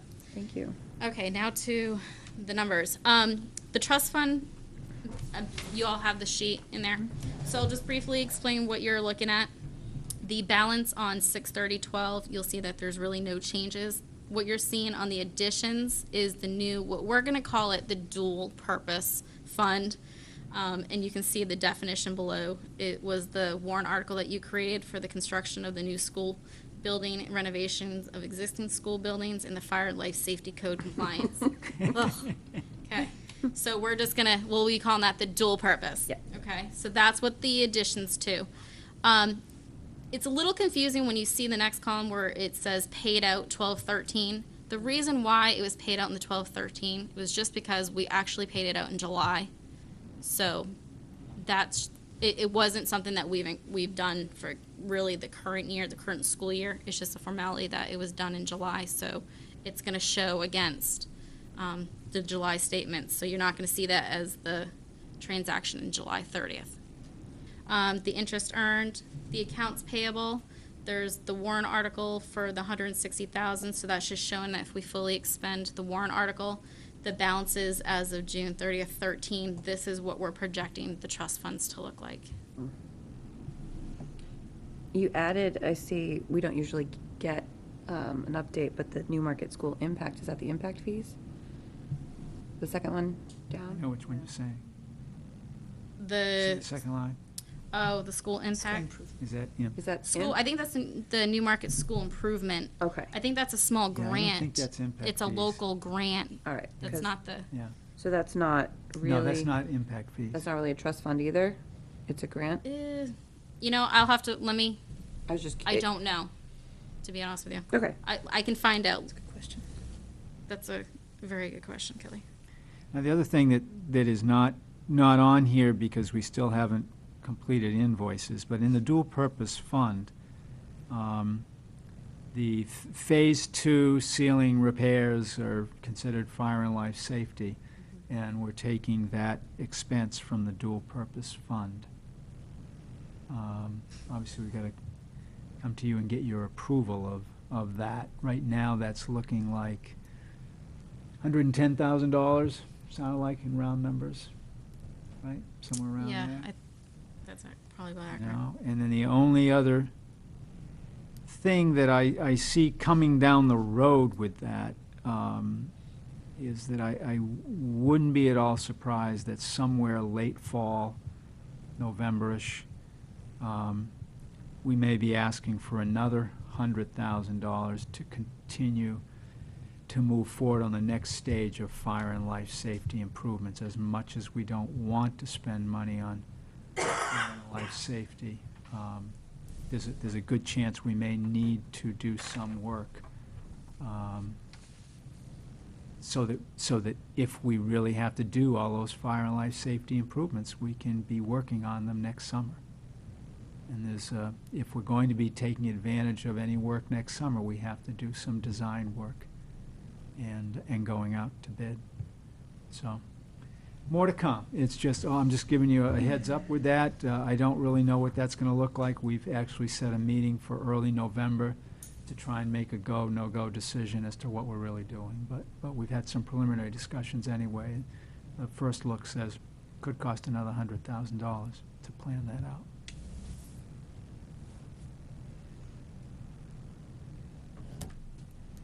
Any questions on these trust funds? Thought it's helpful to see where we are. Mm-hmm. Okay. That's great, thanks. Next is the fiscal year 12 fund balance analysis.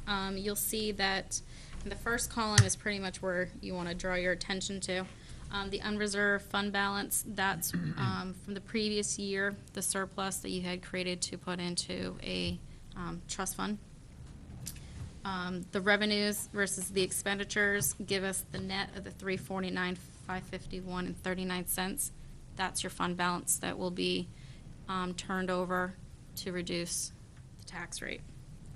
I do want to let you know of that fund balance that approximately $281,000 of that, which is being returned from the 350, is from 2 warrant articles that weren't fully expended. So I want to let you know that we managed our budgets as accurately as we could. It's just majority of the funds are coming from 2 warrant articles that weren't fully expended. Those were warrant articles 1 and 3. And then about $67,000 of that as well as unanticipated revenues that we received from Medicaid. So the vast majority of that was the fact that the sprinkler system in the elementary school didn't cost as much Yeah, as that was the we biggest one. anticipated. Correct. That is We didn't need to do that extra sprinkler rise or whatever it was. Right, yeah, that's, And we couldn't have expended those funds, so, Right. right. yeah. But that's good clarity, because without that commentary, it looks like, oh, we supported a pretty good balance at the end of the year. Yeah. Absolutely, and that's why I just want to make it clear that, So it's 281,000 of the 350? yes. Okay. And then about 67,000, the rest is unanticipated revenues that we receive from the state, Medicaid,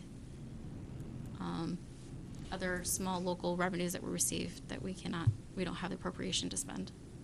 So, discounting those warrant articles and that last money you just described, what was our operating budget that removed balance? You've exceeded the operating budget, which is why you had to have the transfer of the special ed trust fund. Thank you. And that was the 60,000 we saw come out of the special ed trust fund? Correct. Okay. Close, black, but it's close. Yeah. Very tight budget. Yeah. And good Get thing it we all had done. those trust funds Say that present. again. Yeah. Yeah. Those are key. The collective bargaining financial impact analysis. I do want to let you know that some of these figures have not been updated due to the arrival of myself and Teresa, because we're new and we're still trying to figure out how to derive some of these figures from BMSI, our financial system. So, do you want me to go through this and explain it, or do you want me to ask you if you have questions? This is kind of more of an informational spreadsheet that we provide to the budget committee has seen this. NTA has seen this. So, Right, and this is kind of a format, I think we started with the chair of the budget committee a year or so ago. And so this is kind of year 2 of looking at the data to try to understand where the costs lie.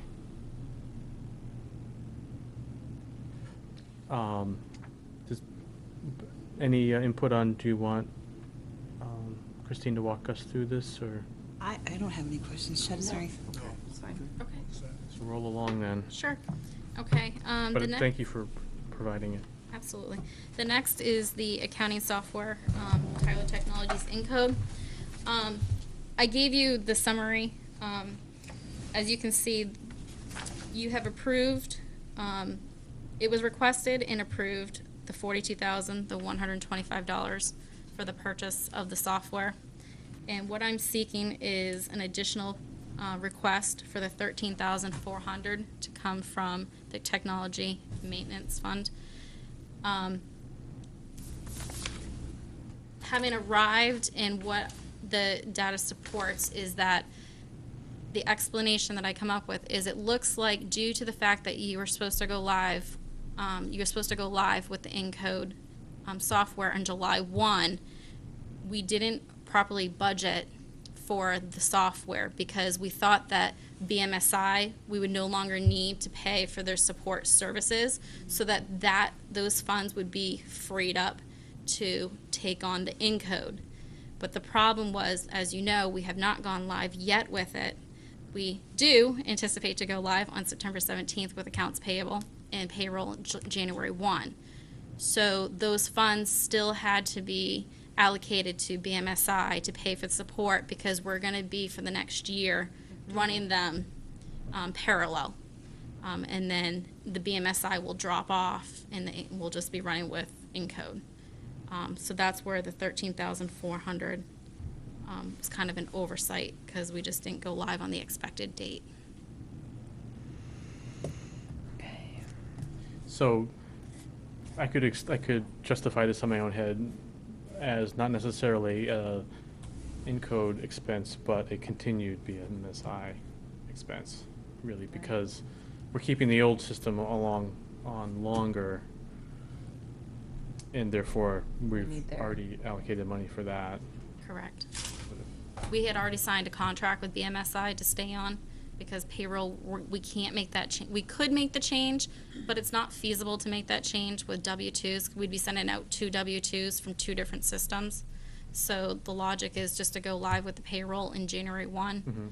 It was a goal to get it accounts payable on in July, which did not happen, so that we could get away from the BMSI for a July 1 start with payroll, but it just didn't happen. So Yeah, I know you really wanted to make that happen. we did. I really, and I did. I won't hide that one. No, I really did, and I'm really eager to get just the accounts payable live. I wanted to get the budget live, but it's just not feasible with. Baby steps. Correct. Yeah, because it's a training. Yeah. It's a training process. It's a new learning curve for the staff, and it's time consuming in the midst of everything with year-end personnel changes in the office. And now we're getting right into the nitty-gritties of the budget, so we do have to take baby steps, but we're moving in the right direction. I want to do it right once. Yeah. Yes, absolutely. Because I'll tell you, Encode is going to be, you're just going to be amazed. You're going to be able to get reports and you're going to see data, and I'll be giving you a lot of updates, and there's a lot of knowledge. We just gotta jump in and get to it. Was the trust fund thing, did that come from Encode? The thing you just went over with us, was that No. like, that's not a report from Encode? No. That's your own little creation? Okay. Correct. I was just curious, I was wondering if we were still able to use it at that point. So anyone having any questions about that expense / anyone want to make a motion to expend those funds from the Technology Capital Reserve Fund? I'll make a motion to approve the expense of $13,400 from the, what is it called, the Technology Trust Fund? Do I need to say dates or anything, or is that okay? No, you're No, you don't. Yeah, No. okay. For the purpose of, Oh, for the purpose of, what is it, maintenance and hosting, is that For okay? Encode For software. Encode software. yes. Did you get that? Garble. I'll second that. Garble. Any further discussion? Hearing none, all those in favor signify by saying aye. Aye. Opposed? Thank you. Thank you very much.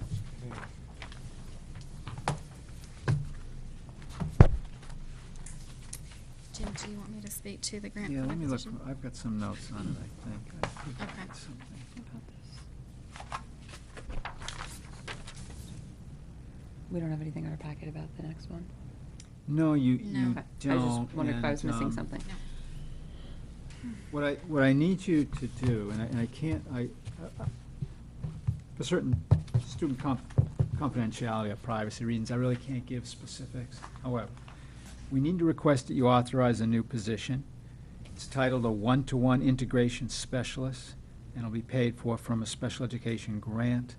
And the purpose is to assist a student in the transition from a home tutoring situation to being tutored in school and then ultimately being included in school. So it's something that'll transition over time. There's no schedule. It's a matter of how much the situation is supportive of that transition. But it is a position that will be fully paid for from a special education grant. But since it's a new position, I need your approval. So it's not like just a year long, there's no like date, it's just like indefinitely? I expect it to be all of this year, and it could very well be for even more years, depending upon how well the student succeeds. Okay. We expect this to be grant funded in the following years, or would we need to roll it into our It's, budget? I haven't got the final question on that, but certainly my intention to keep it in the grant. I don't really want to be adding new salaries into our budget, so gonna have to find a way to do that. We'll have a discussion in a couple weeks on the special ed budget. We'll talk about that. Okay. I'll make a motion to approve the request for a new position, grant funded for the one-to-one integration specialist. I'll second that. Further discussion? All those in favor signify by saying aye. Aye. Aye. Opposed? Thank you very much. Before we move on to policy, I just wanted to interject something that I intended to mention under correspondence, which was yesterday, it seems like a week ago, I was in the SAU office in the morning talking a little bit with Jim and others regarding some of this fire and life safety pieces that Dr. Hayes just spoke about regarding that whole piece and potential expenses in order to keep the ball moving. Anyway, after those meetings were over, we did take the opportunity to go downstairs and introduce ourselves to the new town administrator, Steve Fournier, on a second day of work. Anyway, so I think I'm excited. We both shared that we're excited that he's here, and I think we're off on a good start with opportunities for working together collaboratively, and so just a good informal conversation to kind of to start out with those themes in mind. So. Since that time, he and I have arranged a date and time next week. I'm going to take him on a tour of the schools, help him get familiar with Great. the community that way. So, Thanks. that's all with that. So on to policy schedules. It's a little daunting when you're looking Yeah. at this list on September 6th. But this is about as aggressive as we've been in the past, and Kelly's really good at this. She'll be able to master this. But anyway, I took all of what we had felt were our, the key policies to address this year, and then I tried to assign them to dates during the year. And again, it's a work in progress as we go through the year. Sometimes we adjust, but hopefully at the end of the year, we'll have done most of these. So that's just for your information. I like the addition of the handbooks Oh, Yeah. yeah. with a gold date, because Yeah, we we've need been to do wanting that. to do that, so I'm Right. glad that you put that in here. Thank you. We have 3 policies here just for a first reading. The first 2 deal with purchasing and reimbursements. And policy DJ has quite a bit changed in there, and this came from input from Christine as well as Kelly. We met and had a good discussion around these, and I'll let Christine kind of summarize them. DJR is completely deleted, but some of it incorporated into the revised one. You'll see that. And then the last one that's a first reading, we've really already, I think, digested, and that's the one on concussions and head injuries. So, Christine, you want to talk about the purchasing ones? Sure, Jim. So the current policy that you have in place states that if you have any purchase orders in excess of $5,000, that you it shall be signed by the chairperson of the school board, or in the absence of the vice, it would be the vice chair. The new purchase order system that is taking place, just to give you a little background, the purchase order system will work that a purchase order will start at the building level. The next level, if you will, goes to the principal. After the principal approves the purchase order, it then goes to myself and I approve it. At which point, so there's kind of two sets of eyes that have seen it, reviewed it, verified the accounts, verified the amounts, and have seen the backup for it. So my recommendation is to bump that threshold from $5,000 to $10,000. It's also, the current policy is that it says anything in excess of $4,000 for a single purchase, you must enter into a competitive bidding. That is very time consuming. It's very costly to advertise in the local papers. To create, according to this, it says that we have to create the actual bidding documents, the contracts, awarding, the whole process overall is just very excessive to have something for $4,000, because in this day and age, $4,000 comes fast, very fast. So, and I think that the 2 and 2 should go hand in hand, so that's why I recommended the $10,000 be kind of the same figure. I also have added verbiage at the beginning in the bold that says all contracts for supplies, materials, equipment, and services in the amount of $1,500 or more shall be based, when feasible, I love that one, when feasible, because sometimes it's not, on at least 2 competitive bids. What I have implemented is already that process as I've arrived, because we just want to make sure that we're spending the taxpayers' funds wisely. It's not just call your local electrician and just have them come and do the job. We really want to make sure that we're utilizing the funds. Make sure we get at least 2 bids, well, not bids, I shouldn't use that word, 2 quotes before we proceed with the project, when feasible. Some things arise, it's emergency basis, we just need to get it done. That would obviously be, comply with the when feasible process. Down below, under all competitive bidding shall, at a minimum, include, pretty much I left that all the same language.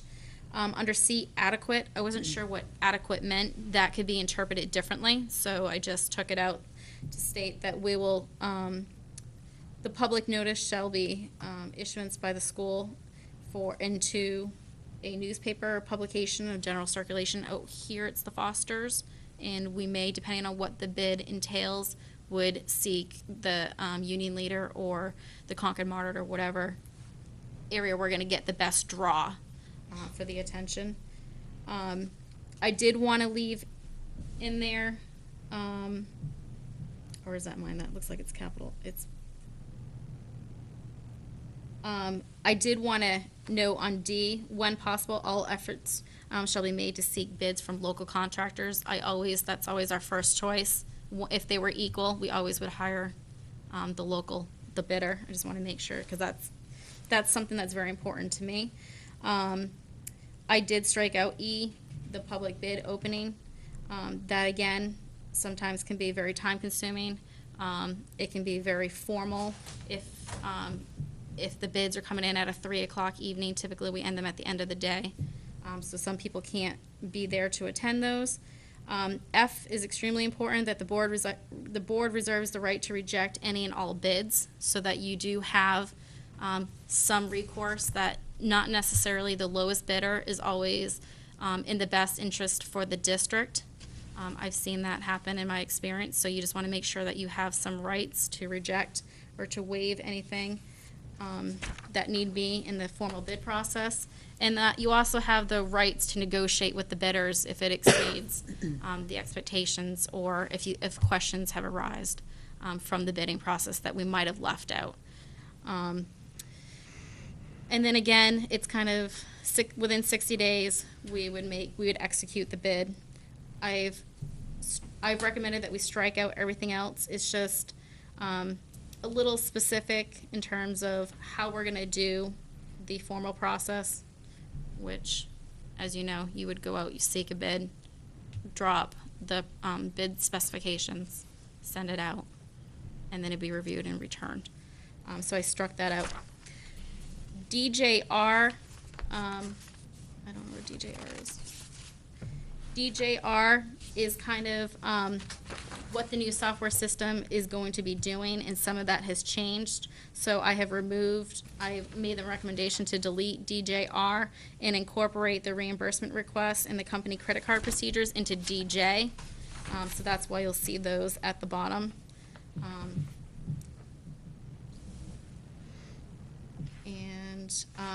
I have added under the reimbursement requests in the bold that says that the request must be signed by the principal or the business administrator and include all itemized receipts. It's very important that we have an itemized receipt and not just a total, so that we can make sure that they're legitimate reimbursable expenses. The only other thing that I would point out on the page right after that, it says NHSBA recommended policy. As you know, in much of the policy work we do, we take as a basis the language of NHSBA.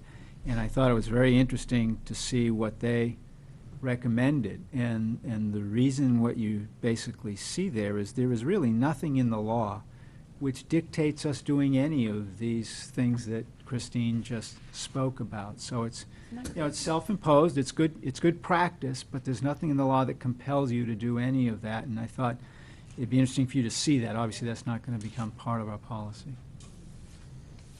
I was like really shocked to hear that. I don't know, did you realize? I mean, it seems like it would be a very, like a required thing, but And the I'm state glad of- we do it anyways.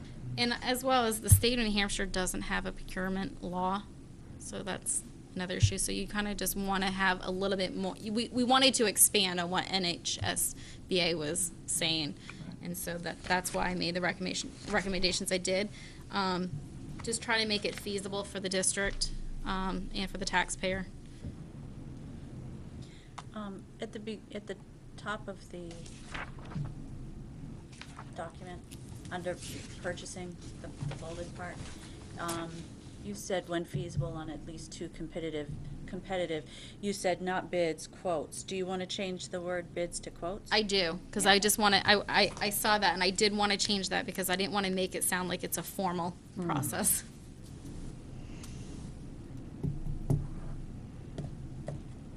We had also talked about, in our meeting the other day, under the C where you struck out adequate, that we would try and post things on our website. Did we say that we were trying? We did. Talk about that. It yes. doesn't need to be part of the policy, No. but I just wanted you guys to know that we'll also try and, Yeah. be as informative as we can if that's a place where people tend to go to look for Yeah, you'll be doing that, huh? things. You'll look into that? Yes, Do that? yes, I will.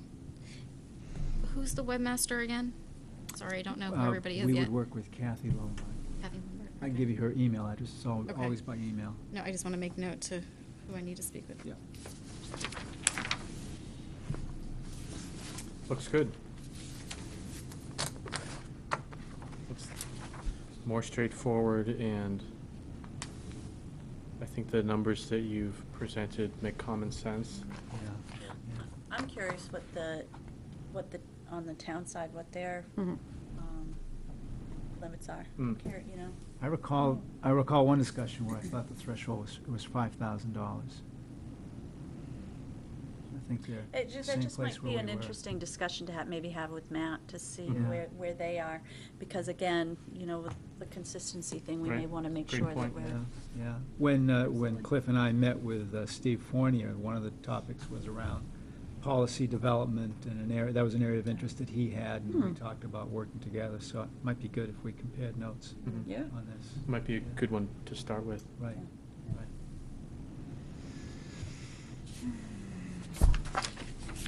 All right. Any questions or? All right. We've moved to that point in the agenda where I've lost my agenda. There it is. Must be done then. Right. Not much left. Do we have any resignations or other leave requests? No. And nor do we have nominations, No. but we have a manifest. We do. Do you want to do that? I would like to make a motion to accept the total of all manifests in the amount of $543,382.81. I'll second that. Any discussion? All those in favor signify by saying aye. Aye. Opposed? Okay, down to the calendar.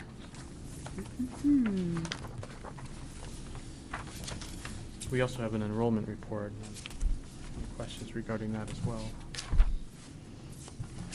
But our next meeting is the 20th. And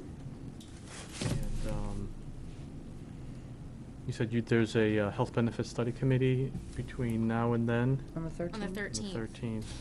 And my goal is to have on the 20th,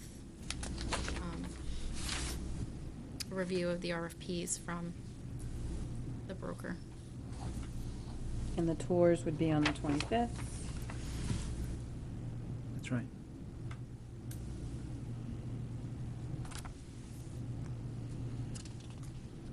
And That's good. I don't remember the date that Eddie indicated was the beginning of the homecoming week. 26th. 9/29. Oh, you have the 26th, I have 9/29. Well, it wouldn't be in the middle of the week, so Yeah, it must be the 24th. 20. Homecoming musicals, okay, so I have. The homecoming dance is probably on the 29th. Oh, yeah. That's what it is, that's okay. So does the homecoming week kick off with the dance, and the following week is homecoming, or it ends with the I dance? think it ends. Yeah, that's what I thought. Okay, thank you. All right, any other dates of note? September? Or October? October, well, the budget committee meeting is, Budget stuff in there. October 15th is the next budget committee meeting. And that was at 6:30? Yep.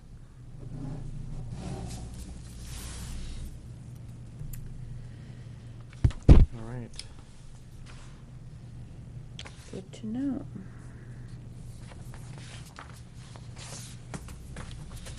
Anything of note in the enrollment report? Jim? No, just, the total enrollment says 1,049, which is down a bit from how we closed out the year last June, but I don't pay a whole lot of attention to those opening of school numbers. It's really the October 1st enrollments. You sometimes have students that are still enrolling in school even a week or two after school gets going, so we'll wait It's to a see. little bit of settling in. Yeah. When looking at the numbers, I saw something that seemed kind of telling as to where that decrease of this, few students came from, but it's escaping me at this hour. It's just, I don't know, I just find it interesting to look at, like, the 10th grade and the 11th grade. Those are pretty low, but when you look at the elementary school numbers, that's where is that our bubble, or has the bubble moved through to the high school yet? Remember the year? The bubble keeps, Bubbles in 3rd, 4th grade? yeah, Yeah. so it's just interesting to look at the comparison. Mm-hmm. All right. Do we have need for a non-public this evening? Yes, we do. It's not on your agenda, but came up very recently, so. This is, the RSA 91-A:3, 2A, Which which is, is dismissal, promotion, or compensation of any public employee. And it goes on with other things, but that's basically it. okay. So moved. Second. All right. If you could call the roll when ready. 1 minute.